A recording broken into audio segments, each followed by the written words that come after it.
So once again, the US corporate news media has set its sights on annihilating the biggest threat to democracy. No, we're not talking about the Chinese Communist Party or Soros-funded district attorneys who refuse to prosecute crimes, or activist judges who undermine the Constitution, or deep state agencies who routinely violate the civil liberties of every American. This threat is far more dangerous than all those combined. It comes in the form of a 5'8" stand-up comedian / cage-fighting commentator whose humility and attempt at objectivity stands in direct contrast to virtually every person with a legacy media platform today. This menace goes by the name of Joe Rogan. Of course, effort to destroy Rogan, it's about much more than just him. The left-wing authoritarians in the media want Rogan deplatformed because taking down the most influential independent voice in the country will allow them to compel further obedience from you, the masses. The genesis for this latest media assault on Rogan stems from an otherwise irrelevant story where near octogenarian musicians like Neil Young, Joni Mitchell, both of whom most people presume were already dead, gave Spotify an ultimatum to either remove their music or Rogan's podcast. Thereafter, and the biggest blow of all, Mary Trump, whose claim to fame is writing a critical book about her uncle, President Trump, announced she is removing her podcast from Spotify. Big blow. In essence, two irrelevant former singers who have fan bases comprised of individuals who have already surpassed the life expectancy of the average American and barely listen to Spotify, and the world's most obnoxious niece demand that Spotify remove the world's most famous podcaster whose content is consumed by tens of millions of people, and in particular millions of millennials and Gen Zers. This would be the equivalent of Senator Elizabeth Warren informing me that I must choose between being with her or Adriana Lima. Not much of a choice there. To any normal person, this will be a laughable proposition, not even worthy of coverage, honestly, right? Nevertheless, the so-called mainstream media has elevated this otherwise irrelevant story to encourage more artists to pressure Spotify to axe Rogan. Even the White House has lent support to the movement. White House Press Secretary Jen Psaki urged for even more censorship of Rogan and other ideological dissidents on platforms like Spotify, an act, by the way, which violates Supreme Court precedent forbidding the government from using private actors to violate constitutional rights. So, look, to a certain extent, the authoritarian left-wing suppression campaign against Rogan is succeeding. Just today, the CEO of Spotify offered a pathetic, groveling statement apologizing to his employees for the impact caused by the incredibly hurtful comments Joe Rogan made. Predictably, the justification for censoring Rogan transitioned from stopping his spread of COVID misinformation to labeling him a racist, right? That's how it always goes. It's the name of the game, as Abba would say. Of course, most people making the claim that he's a racist are wider than the average Erewhon grocery store customer. But we should all see this for what it is. It's left-wing authoritarians whose only form of pleasure is achieved through censorship, trying to destroy Rogan because they can't allow him or others like him or future Rogans to have influence and defy the propaganda. They don't care if Rogan used the N-word. If they did, they wouldn't have been defending Joe Biden all this time, who's not only has a history of saying the N-word, but making racist remarks, eulogizing a Klansman, sponsoring legislation which resulted in the destruction of black communities and families. Remember that? And so they're not coming after Rogan for spreading COVID misinformation. In fact, the biggest purveyors of false information about COVID are the very institutions and media entities and individuals who are demanding that Rogan be deplatformed. The Biden White House, Fauci, organizations like the New York Times and CNN all have disseminated lies and falsehoods about virtually every single aspect about COVID, such as touting the effectiveness of lockdowns, claiming the Wuhan lab leak theory was a conspiracy, claiming the mRNA vaccines would prevent infection, claiming that the mRNA vaccines would prevent COVID transmission, misrepresenting the risk that COVID posed for children, stating that cloth masks were highly effective at preventing COVID, arguing that the Biden vaccine mandate was constitutional. This is all about control. You need to be silenced if you dare defy the authoritarian left-wing narratives.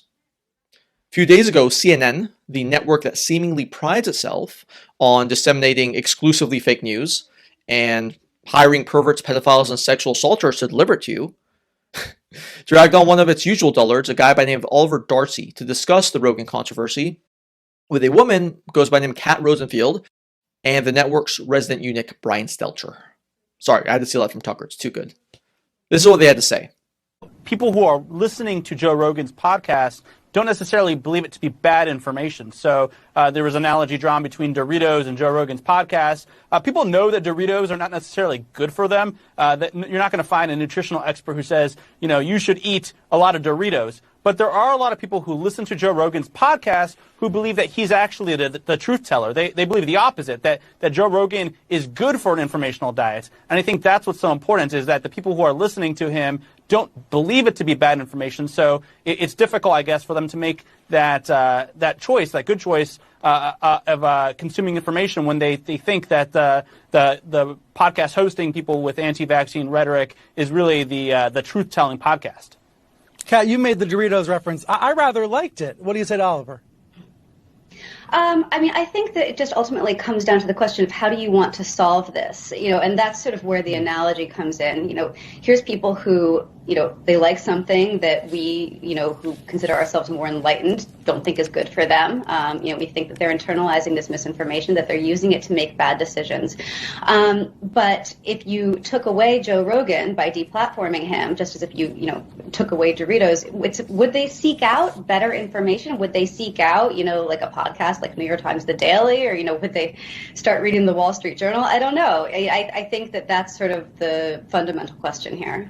So it does seem like increasingly this is this completely alternative media ecosystem that has to be understood. And it is that Rogan media ecosystem. And you're saying those listeners are not going to go over to they're not going to read the Associated Press if Rogan disappears. So I feel like what, Kat, you're saying is just taking a more realistic approach to this whack-a-mole of bans.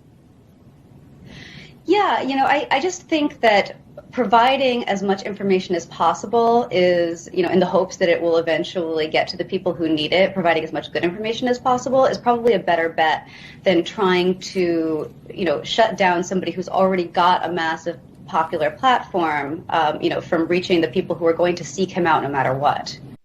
So essentially you have this Darcy guy who's about as insightful and perceptive as a P.F. Chang's fortune cookie, lamenting the fact that the plebes who listen to Rogan erroneously believe that he is good for their, quote, informational diets. He explains it's difficult for the simpletons who listen to Joe Rogan to make that good choice of watching more sophisticated programming, presumably like CNN. Then you have Rosenfield chime in, demonstrating the vapid left-wing elitist mindset, which currently dominates the corporate legacy media. She says, those of us who consider ourselves more enlightened don't think Joe Rogan's good for the plebes. And they're internalizing this misinformation and using it to make bad decisions. To Rosenfield's credit, she did conclude that Rogan shouldn't be deplatformed, right?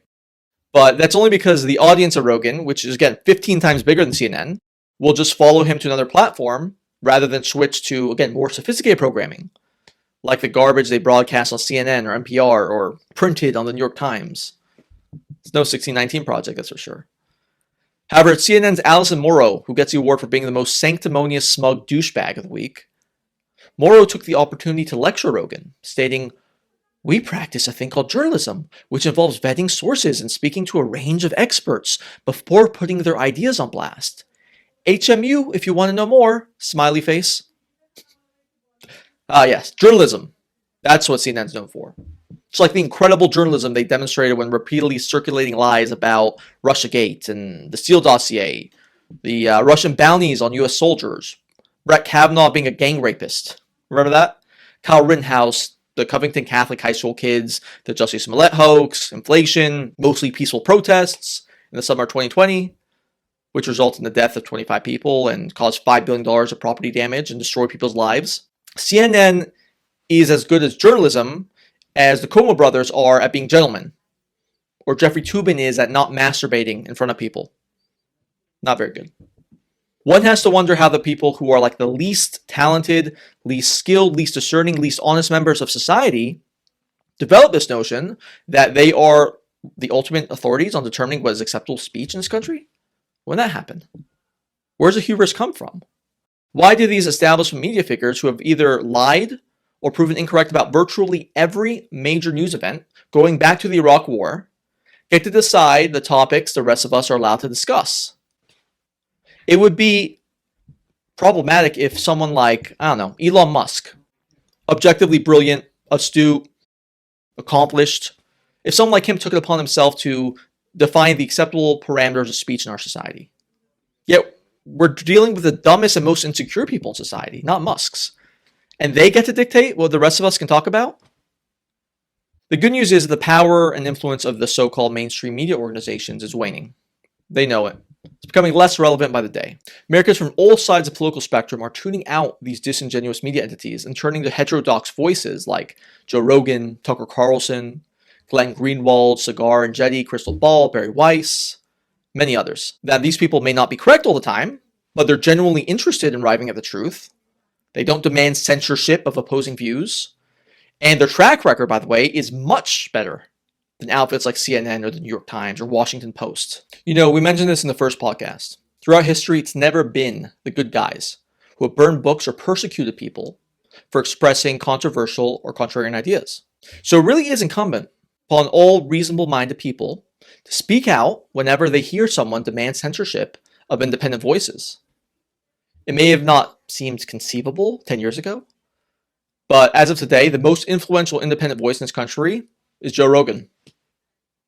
And for that reason, he must be supported against these attempts to censor him. If you enjoyed our show, please click subscribe to stay up to date with our YouTube channel and podcast, and give us a 5-star rating on Apple Podcasts so that we can keep delivering guys some great content. Thanks for listening, and we will be back next week.